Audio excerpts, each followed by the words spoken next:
we are told that cardizem 5 milligrams IV bolus is going to be followed by 3 milligrams per hour drip. And we have what's available to us is cardizem 250 milligrams, and that's contained within 125 milliliters of D5W. The first question asks for the bolus. How many milliliters should we administer? If we look at the instructions up above, it says for the IV bolus, we need to administer 5 milligrams. What we have available to us is this cardizem, 250 milligrams in 125 milliliters. This is the information we're going to use. This is not a rate, this is a simple conversion. So for part A, you could use any of their 3 methods. You could use dimensional analysis, you could use a proportion, or you could use the formula.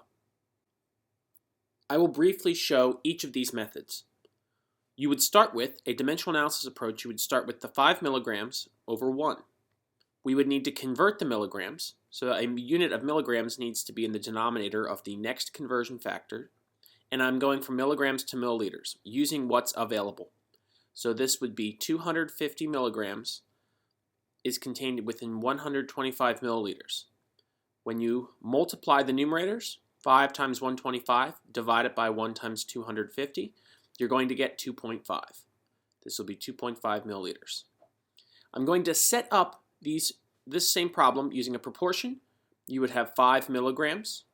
With a proportion, we don't know how many milliliters that is. However, we know that that's going to have an equivalent ratio to the ratio of 250 milligrams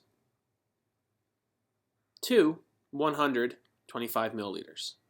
Notice we are using an equals sign here, equal to. We have a unit of milligrams to milliliters equal to another milligrams to milliliters ratio. Or on the right-hand side, we have what's available. On the left-hand side, we have our order. This would also produce the solution 2.5. And finally, if we use the desired divided by half times the quantity, you would see the desired is 5 milligrams.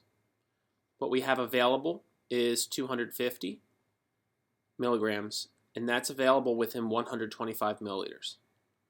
Once again, this will produce the 2.5 milliliters. Each of these is giving us the amount for the bolus. This is how many milliliters would need to be administered for the bolus. Part B is asking about the drip. So if we go to the instructions and look up top, we see we want to drip at 3 milligrams per hour. We need to determine if we need 3 milligrams per hour, how many milliliters per hour is this? So this is a rate conversion. I'm going to use dimensional analysis. You could use a proportion. But I know that I need to administer 3 milligrams every 1 hour. But I don't want milligrams over hours. I need to figure out how many milliliters per hour is this. So to cancel out milligrams, I know that milligrams needs to be in the denominator of the next conversion factor. I'm going from milligrams to milliliters, and just from part A, I know that this is what's available. What's available to me is 250 milligrams contained within 125 milliliters.